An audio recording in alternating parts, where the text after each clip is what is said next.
যে ব্যক্তি প্রত্যেক শুক্রবারে জুম্মার দিন সূরা কাহাফ একবার পড়বে, আল্লাহ তাআলা তাকে 3টা ফজিলত মর্যাদা দান করবে।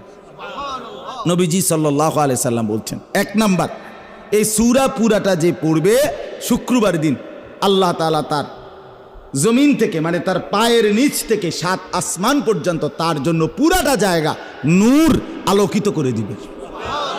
2 নাম্বার, পরবর্তী শুক্রবার পর্যন্ত 8 দিন সে যাবতীয় ফিতনা, যাবতীয় মুসিবত থেকে নিরাপদ থাকবে। 3 নাম্বার, পরবর্তী 8 দিন যদি দাজ্জালও বের হয়, আল্লাহ তাকে দাজ্জালের ফিতনা থেকে রক্ষা করবে। এই জন্য যাদের হিম্মত হয়, মহব্বত লাগে, দিল লাগে, তো তারা প্রত্যেকেই চেষ্টা করবেন প্রত্যেক শুক্রবার দিন সূরা কাহাফ তেলাওয়াত করার জন্য। আল্লাহ তাআলা তৌফিক দান করেন।